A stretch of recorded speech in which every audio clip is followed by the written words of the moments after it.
안녕하세요. 민사 형사 전문 최미선 변호사입니다. 요새 어린 학생들의 범죄 행위가 정말 날로 심각해지고 있죠. 그래서 이번 시간에는 미성년자의 불법 행위와 손해배상 청구 소송에 대해서 한번 알아보도록 하겠습니다. 민법에 의하면 미성년자는 19세 미만의 자를 의미하고요. 고의 또는 과실로 타인에게 손해를 가한 경우를 불법행위라고 정의하고 있습니다. 그런데 미성년자의 불법행위는 성인과 다른 특수성이 있습니다. 민법 753조를 한번 보겠습니다. 미성년자가 타인에게 손해를 가한 경우에 그 행위의 책임을 변식할 지능이 없는 때에는 배상의 책임이 없다. 이렇게 규정되어 있습니다. 책임을 변식할 지능, 즉 책임 능력이라는 것은 본인의 행위가 사회적으로 비난받을 만한 행위인가 라는 것을 인식할 수 있는 능력을 의미합니다. 이러한 책임 능력은 사람에 따라서 그리고 행위에 따라서 개별적으로 판단이 되는데요. 보통은 한 12세 전후로 해서 책임 능력이 있다고 보는 것이 일반적인데요. 대법원은 16세 이상의 고등학생의 경우에는 당연히 책임 능력이 있다고 봤고요. 11세, 12세, 13세 5개월, 14세 이럴 때 책임 능력이 없다고 본 판례도 있습니다. 그리고 13세 6개월일 경우에 책임 능력이 있다고 본 판례도 있습니다. 그래서 이제 개별적으로 판단을 하셔야 되시는데요. 어쨌든 결론적으로 미성년자에게 책임 능력이 있다 하면 미성년자도 불법행위 책임을 진다는 것입니다. 자, 미성년자에게 책임 능력이 있어서 미성년자가 불법행위 책임을 지는 경우에는 미성년자 본인을 상대로 손해배상 청구 소송을 하시면 되죠. 그런데 강남에 어떤 3살짜리 아이는 빌딩을 갖고 있다. 이런 경우도 있다고 합니다. 그러나 대부분의 미성년자들은 돈이 없잖아요. 부모에게 의존하면서 살기 때문에. 이런 경우에 미성년자를 상대로 손해배상 청구 소송에서 승소해봤자 그 아이가 성인이 돼서 돈을 벌 때까지 얼마나 많은 시간이 걸리겠어요? 그때 가서 집행이 가능할 텐데 사실 실익이 없죠. 이럴 경우에는 그 미성년자를 감독하는 부모를 상대로도 손해배상 청구 소송을 하실 수가 있습니다. 대법원 판례를 보면 미성년자가 책임 능력이 있어서 그 스스로 불법행위 책임을 지는 경우에도 그 손해하고 미성년자의 감독 의무 위반하고 상당 인과관계가 있으며 감독 의무자는 일반 불법행위로서 손해배상 책임이 있다 이렇게 되어 있습니다. 그리고 그런 경우에 감독 의무 위반 사실하고 손해 발생 사이의 인과관계의 존재는 이를 주장하는 원고 쪽에서 입증하여야 한다. 이렇게 판시하고 있습니다. 무슨 뜻인지 알겠습니다. 감독 의무 위반이 있다는 것을 입증하면 부모를 상대로도 손해배상 청구 소송을 할 수가 있겠군요.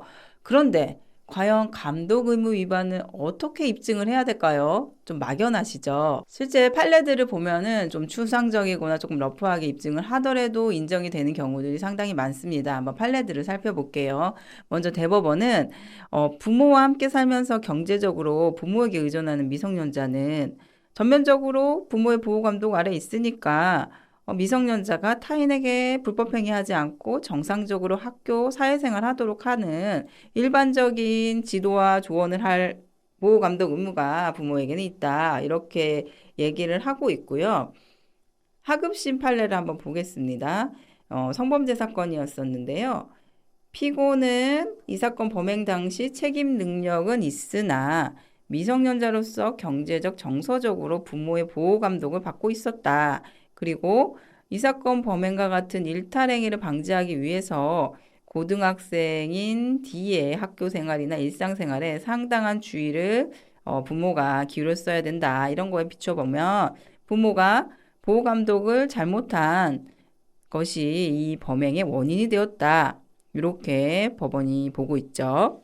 또 다른 성남지원 판례를 보면 비록 D에게 책임 능력이 있기는 하나 미성년자니까 이제 부모와 경제적으로 의존하면서 보호 감독 받고 있고 또 부모로서는 고등학생인 자녀가 신체적 성장에 비해서 정서적으로 성숙하지 못해서 성적 호기심을 잘못된 방향으로 이렇게 포출할 위험이 있음을 알고 방지하기 위한 지도 감독을 했어야 한다. 이것을 게일리한 과실이 있기 때문에 부모도 손해를 배상을 해라. 이렇게 보고 있으니까 아주 구체적으로 입증하실 필요까지는 없으시고 조금 추상적으로 주장 입증하실 수밖에 없으세요. 그래도 인정이 되고 있습니다.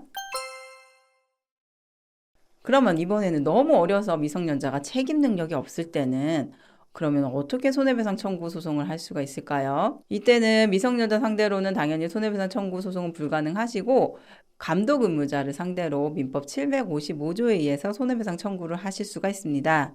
755조를 보면 다른 사람에게 손해를 가한 사람이 책임 능력이 없을 때에는 그를 감독할 법정 의무 있는 자가 손해를 배상할 책임이 있다.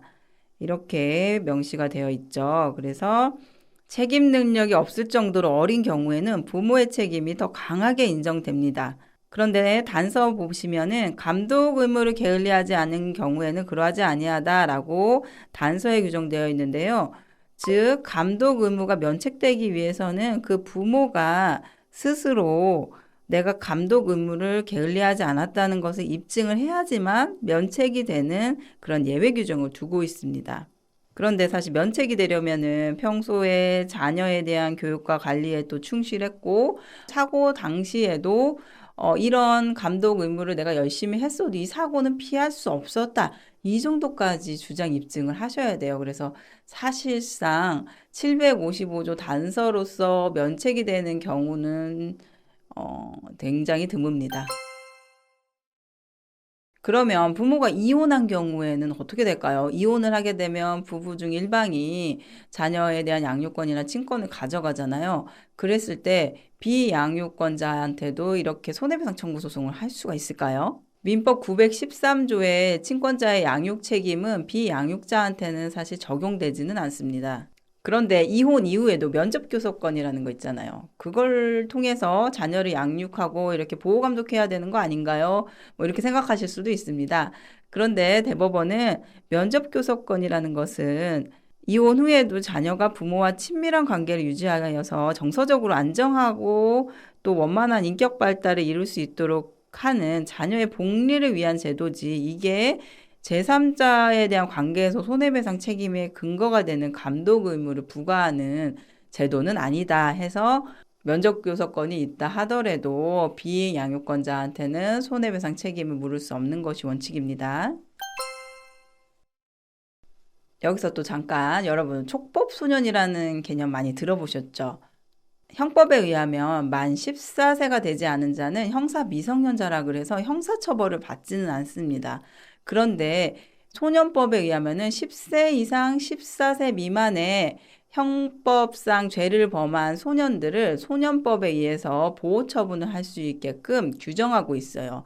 이렇게 10세 이상 14세 미만의 범죄를 저지르는 소년들을 촉법소년이라고 합니다. 그러면 촉법소년은 책임 능력 있는 거 아닌가요? 이렇게 또 생각하실 수가 있는데요. 형법상의 개념하고 민사법상의 개념은 별개입니다. 즉 촉법소년이라도 책임 능력이 있으면 손해배상 책임을 지는 것이고요. 촉법소년이지만 책임 능력이 없다 하면은 손해배상 책임은 지지 않습니다.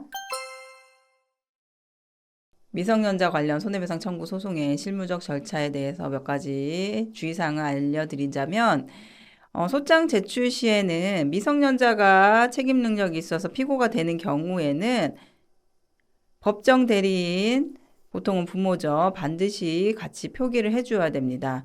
피고 미성년자 A 이렇게 쓰시고 A는 미성년자의 의무로 법정 대리인, 부모 B씨 이렇게 피고에 추가를 해주셔야 되시는 거예요. 그리고 미성년자가 원고인 경우에도 미성년자는 그런 소송행위 등을 할 수 없기 때문에 법정 대리인을 통해서 소송을 제기해야 합니다. 그리고 미성년자의 피해로 인해서 가족들도 정신적 충격을 입을 수 있잖아요. 그러면은 미성년 자녀가 원고가 될 수 있을 뿐만 아니라 부모도 위자료 청구 같은 소송을 같이 하셔서 원고가 되실 수 있습니다. 입증 책임의 경우 책임 능력 없는 미성년자의 불법행위에 대해서 민법 755조에 의한 감독 의무자 상대로 이제 손해배상 청구할 때는 감독 의무자의 감독 의무 위반을 원고가 입증할 필요는 없습니다. 아까 말씀드렸듯이 오히려 감독 의무자가 내가 감독 의무를 다했다라는 사실을 입증해야지만 면책이 될 수 있습니다. 반면에 이제 책임 능력 있는 미성년자의 부모를 상대로 일반 손해배상 청구 소송을 하시는 경우라면 부모의 감독 의무 위반을 원고가 입증을 해야 하지만 그렇게 강하게 어렵게 입증하는 것은 아니다 말씀드렸고요. 배상 범위는 치료비나 수리비 같은 적극적 손해 당연히 포함되시고요. 치료를 받느라고 일을 못해서 입은 일실수입 같은 소극적 손해 그리고 정신적인 위자료까지도 배상 청구하실 수가 있습니다. 단 미성년자의 경제적 상황이나 피해자의 과실 등을 고려해서 배상액이 조정될 수는 있습니다. 그래서 유사한 사안이라도 구체적 상황에 따라 배상액이 크게 달라질 수가 있다는 점은 염두를 해두셔야 되시니까 나의 상황에 맞게끔 강하게 좀 어필을 하셔야 돼요. 실무에서는 소송 전 또 소송 중 합의나 조정으로 해결되는 경우가 많이 있습니다. 특히 이제 미성년자가 관련된 경우에는 미성년자의 장래의 관계들을 고려해서 원만한 해결을 하시는 게 더욱 중요할 수 있기 때문에 법원에서도 조정이나 화해를 좀 적극적으로 활용하고 있습니다. 네, 오늘 이렇게 미성년자의 불법행위에 대한 손해배상 청구 소송에 대해서 한번 알아봤습니다.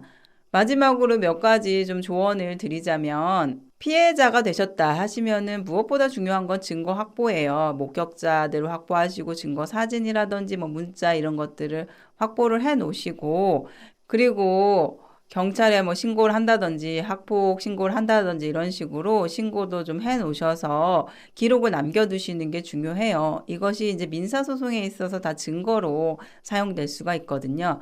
이렇게 피해자일 경우에는 증거 확보에 힘을 쓰셔라. 이것을 말씀을 드리고요. 반대로 가해자 측이다 하시면은 애들끼리 놀다가 그럴 수도 있지 이렇게 안일하게 대처하시기보다는 진심 어린 사과를 먼저 하시면서 이렇게 소송까지 안 가고 화해로 풀어보실 수 있도록 먼저 적극적으로 대처하시는 것이 훨씬 좋습니다. 책임을 회피하려고 하시다가 더 크게 손해를 보실 수가 있거든요. 그리고 어린이 보험이나 상해보험, 가족 종합보험 이런 식으로 보험을 가입한 경우에 거기서 미성년자의 어떤 불법행위에 대해서 배상을 해주는 그런 약관들이 있을 수 있습니다. 그러니까 내가 가입한 보험에 이런 것들이 보장이 되는지도 한번 검토해 보셔서 보험 제도를 통해서 조속히 해결하실 수 있으면 해결하시는 것도 좋은 방법입니다. 무엇보다 중요한 것은 예방인 것 같아요. 부모뿐만 아니라 사회나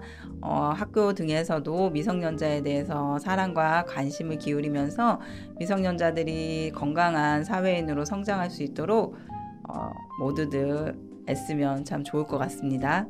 이번 영상도 도움이 되셨길 바랍니다. 시청해주셔서 감사합니다.